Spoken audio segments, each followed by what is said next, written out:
On est face à un véritable choix d'adaptation avec un épisode qui réarrange tout et coupe énormément dans le slice of life. Mesdames et messieurs, ici Chage et on se retrouve aujourd'hui sur la chaîne secondaire Saya Chage le Phénix pour faire la review de Sakamoto Days épisode 2, un épisode qui aura pour titre un titre assez compliqué, VS Song I plus Basho. Franchement, quand j'ai vu le titre de l'épisode, j'avais l'impression que c'était pas un vrai titre d'épisode, juste des informations qu'ils avaient rentrées avant de rentrer le vrai titre de l'épisode, mais ça y est, apparemment c'est véritablement ça. Et bon, comme vous l'aurez remarqué déjà, j'ai perdu mes lunettes, donc il faut bien que je les retrouve. Mais après ça, n'hésitez pas à liker ou disliker la vidéo, commenter, donner votre avis en commentaire et vous abonner si vous n'êtes pas encore abonné, car on a beaucoup de choses à dire lors de cet épisode. Déjà, je vous avoue que j'ai pas trop d'images d'illustration, j'ai du mal à trouver un site pour télécharger l'épisode afin de vous faire une vidéo avec un petit peu plus d'images, donc n'hésitez pas à me dire si vous en avez un, comme ça je pourrais illustrer tout ça un petit peu mieux. Bref, quoi qu'il en soit, donc déjà premier problème avec cet épisode, parce que oui, on parle de problème, la diffusion de Netflix c'est juste n'importe quoi. Il y a des personnes qui ont accès à l'épisode 3 aux États-Unis, au Japon je crois, et en France on est avec un épisode de retard. Il me semble que ça a fait la même chose avec Blue Box, mais c'est relou. Et deuxième chose qui a fait beaucoup de bruit, c'est que bien sûr, en fait, c'est un épisode qui va nous montrer surtout l'intégration d'un nouveau personnage, donc cette fille avec les cheveux roses, qui est une chinoise entre guillemets, et qui était poursuivie par la mafia chinoise, une autre mafia, et Sakamoto va la prendre sous son aile, va le prendre sous son aile, va la prendre sous son aile. Enfin bref. Voilà, il va gérer tout ça assez facilement. Rien à dire de particulier au niveau de l'animation. C'est vrai que c'est un épisode assez tranquille à ce niveau-là. Je trouve ça assez dommage vu les pages qui ont normalement dans le manga quand même une essence particulière, beaucoup de dynamisme dans celui-ci et qu'on retrouve pas forcément dans l'animé. Mais apparemment l'épisode 3, vu qu'il y en a qui sont en avance, donc devrait rattraper tout ça. C'est pour ça que je vais pas m'étaler sur le sujet. Et de toute façon, c'était le sujet de la review précédente. Enfin bref, je trouve pas que c'est une mauvaise adaptation. Encore une fois, je trouve pas que c'est un mauvais animé, c'est pas une mauvaise qualité d'animation, c'est juste que je trouve qu'elle ne sort pas forcément de l'ordinaire, et pour un manga qui était aussi exceptionnel, peut-être qu'il aurait fallu partir plus loin parce qu'on m'en dit de très bonnes choses depuis bien longtemps et c'est pour ça que c'était un petit peu dommage. Enfin bref, donc là c'est un épisode un petit peu particulier et je trouve que le sujet est super intéressant parce que bien sûr en fait tout tourne autour d'une histoire de brioche chinoise que Sakamoto il va partir acheter dans le quartier chinois et c'est là où il va se retrouver face à des tueurs et les assassins de la mafia, deux frères jumeaux qui se battent super violemment et Sakamoto ne veut pas tuer, c'est le sujet de l'épisode en réalité, donc même avec cette fille qui elle non plus ne veut pas tuer, on va le voir à la fin de l'épisode, c'est ça qui les lie entre guillemets. Donc on aura même une partie flashback sur Sakamoto et l'épisode est très sympa, on découvre un nouveau personnage, voilà, on est en train de créer l'équipe, mais là où j'ai été assez surpris, c'est que ce que j'aime faire, c'est donc lire les chapitres après avoir regardé l'épisode plutôt. Et donc, je me suis rendu compte qu'il y a eu énormément de choses qui ont été coupées. En fait, normalement, on a plutôt ou moins le chapitre 2 et 3, c'est plus ou moins des chapitres un petit peu de tranche de vie. Comme ça, on s'attache un petit peu plus à Shin et à Sakamoto, qui font un petit peu leurs histoires. Il y a une histoire de braquage de bus et même une histoire où ils vont sauver une policière entre guillemets. Et là, ça a été totalement coupé. Et là où je trouve ça réellement intéressant, c'est que déjà Sakamoto Days, je vous avoue que pour moi, ça avait une vibe un petit peu ancienne, tu vois, à l'ancienne, ancien tueur, mafia et compagnie, tu vois, le personnage badass et tout, petit groupe. Mais en plus, avec ce côté tranche de vie, bah souvent les animés commençaient comme ça à l'ancienne. Hein. Enfin, moi, je me souviendrai toujours de Yu Yu Hakusho, le début qui allait totalement dans un autre sens, mais en même temps, c'était Togashi qui avait peut-être pas défini complètement là où il voulait en venir. Katekeiyoshi Hitman Reborn qui commençait par plein d'histoires de tranches de vie, même Bleach en réalité, ça prenait beaucoup de temps avant que l'histoire démarre réellement et là le choix aura été fait donc de fusionner un petit peu toutes les histoires qui se passent, donc même le flashback où justement petit moment touchant de l'épisode, donc tu découvres que Sakamoto il aime sa femme sauf que elle voulait pas qu'il continue de tuer des personnes et donc elle s'est jetée dans le vide et il l'a sauvée et c'est un petit peu la leçon de l'épisode, c'est que tout le monde compte pour quelqu'un d'autre, donc il ne faut pas prendre de vie.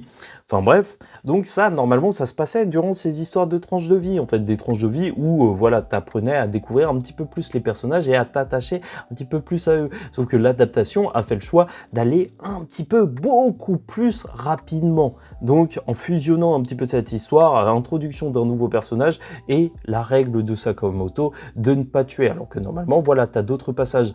Au début, je me suis dit que ça allait sortir dans un seul épisode, je sais pas, demi-saison et compagnie, pourquoi pas, hein, ça aurait pu faire quelque chose, mais plus j'y pense, plus je me dis que, en fait, peut-être qu'ils vont juste skip complètement cette partie de tranche de vie qui, encore une fois, n'est pas super importante, enfin, il semblerait, pour l'intrigue, mais qui fait qu'on s'attache au personnage. Et en même temps, je pense que c'est aussi dû à la diffusion actuelle des animés. On parle d'animés de saison, des animaux, des animés, des animaux qui essayent d'aller vite, qui essayent de travailler avec la concurrence. Hein. Je te rappelle qu'il y a plein d'animés différents. Donc, est-ce que c'est pas si bête que ça de raccourcir le début et d'en aller directement à ce qu'il y a de plus intéressant, entre guillemets? Je trouve ça triste, hein, dans un sens, parce qu'on perd une partie du manga. Waouh, aujourd'hui j'ai du mal à parler. Donc, mais d'un autre côté, en même temps, bah, ça fait que l'histoire avance vite, hein. Et vu tout ce qui se passe, bah, en fait, vaut mieux que ça avance vite. C'est vrai que Sakamoto, déjà, ça va pas énormément exploser par rapport à l'animation, qui n'est pas mauvaise, mais voilà, qui n'est pas exceptionnelle.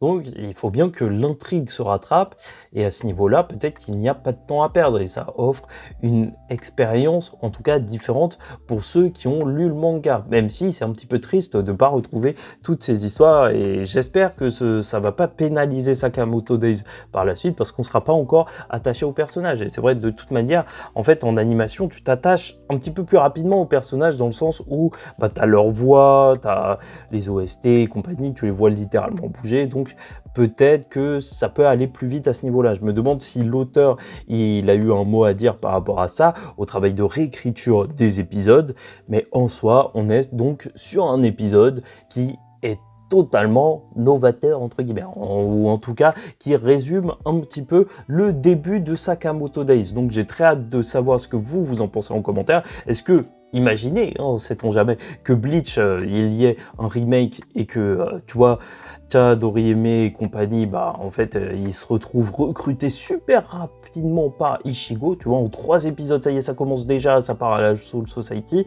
C'est vrai que ça ferait bizarre, hein, dans ce sens. Ça ferait assez bizarre. Je sais pas trop sur quel pied danser, dans le sens où, en fait, moi, je découvre Sakamoto Days avec l'animé, donc je trouve ça pas forcément ultra dérangeant. Moi, je trouve que tant mieux pour le rythme. Là, en tant que viewer juste de l'animé, mais je comprends que ça puisse faire débat pour les fans du manga. En fait, c'est les fans du manga qui prennent cher, en fait, avec cette adaptation. Entre animation pas exceptionnelle, encore une fois, et ça se voit pour l'épisode 2, mais apparemment pour l'épisode 3, ça va se rattraper. Et donc, scène coupée, ouais, ça peut faire un petit peu mal. Mais sinon, en soi, j'ai trouvé l'épisode sympathique. Bah, ça va pas beaucoup plus loin que ça, tu vois, que le Sakamoto, il gère toujours autant, et la vraie menace commence à arriver. Déjà, tu commences à Daishokai, je crois qu'il s'appelait comme ça, ce groupe de mafieux chinois, peut-être qu'on en trouvera d'autres, des groupes de mafieux, et en même temps, à la fin de l'épisode, et il faut rester jusqu'à la fin du générique, donc on a la nouvelle comme quoi il y a une prime d'1 milliard de yens sur la tête de Sakamoto, ce qui correspond à peu près à 6 millions d'euros. Beaucoup plus que 6 millions d'euros, mais pas 7 millions d'euros. Enfin bref, voilà. Après, c'est le cours du yen actuel, ça peut changer et compagnie. Mais c'est juste pour vous dire que oui, je pense qu'il va y avoir beaucoup de personnes intéressées par la recherche sur Sakamoto. Et je me dis que aussi, si j'ai un petit peu du mal à parler, c'est parce que j'ai pas mes lunettes. Franchement, c'est perturbant de voir flou. Enfin bref. Voilà, n'hésitez pas à me dire, vous, ce que vous en pensez en commentaire. Encore une fois, pour moi, c'est un petit épisode sympathique, hein. La fille, bah, voilà. Elle est là, elle est cool, et en plus, elle va travailler dans la supérette. J'aime bien le côté un petit peu famille, hein. Tout le monde se met d'accord sur les règles de famille de la femme de Sakamoto. Il ne faut pas tuer. Tout le monde commence à travailler à l'intérieur. Bon, elle se dit qu'elle va retrouver son père et sa mère au paradis parce qu'ils ont été tués par des gens. Mais après, vu que lui aussi, enfin eux aussi, viennent d'une famille de mafieux, je sais pas trop comment ça va se passer. Et en plus, t'as eu le moment touchant à la fin, vu qu'elle protégeait un coffre. Donc tu vois le trésor de sa sa famille et son père. Et le concept, il est intéressant, tu vois, de génération en génération, ils ont donné ce qu'ils avaient de plus précieux et son père, il a juste mis une bouteille de saké pour la partager avec sa fille. Bah, c'est mignon, ça marche bien, ça me donne envie de faire la même chose, tu vois. On devrait faire ça, hein, génération par génération, léguer un truc, un trésor familial, c'est plutôt badass comme idée. Enfin bref, donc...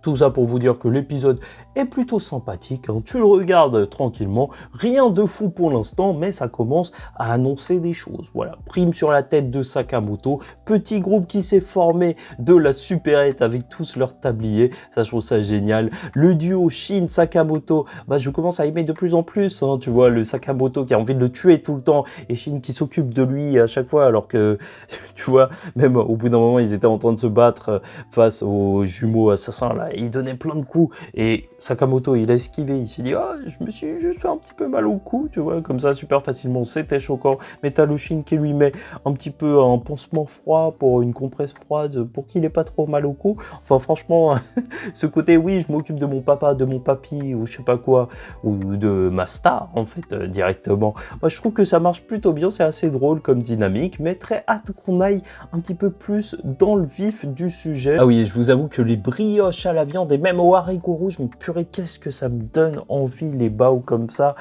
Ah là là, et si vous saviez, hein, c'est même une histoire familiale hein, chez moi. C'est ma mère, elle en faisait tout le temps. Enfin bref, de toute façon, là n'est pas le sujet. Un jour, on devrait se faire des recettes quand même. Et donc, épisode 2 tranquille, et moi, ça m'a pas trop perturbé. Donc, que il manque des choses. Enfin, pour un viewer juste de l'anime, je vous avoue que, franchement, l'épisode, il passe crème. T'as pas forcément l'impression qu'il manque des choses. Et voilà, reste à voir si ça pénalisera par la suite notre attachement envers les personnages. Enfin bref, voilà tout ce que j'avais à dire. N'hésitez pas à me dire ce que vous en pensez en commentaire. J'essaierai de faire les reviews un petit peu plus vite s'il n'y a pas d'image, s'il n'y a pas de montage à faire particulièrement. Alors autant que, je sais pas, je me balade pendant que je vous fais la review. Et en attendant la suite et l'épisode 3, ou pour ceux qui l'ont déjà vu, bah, l'épisode 3 pour nous, dans tous les cas, je vous dis ciao tout le monde, faites très attention à vous. Souhaitez-moi de retrouver mes lunettes. Et surtout, paix sur vous.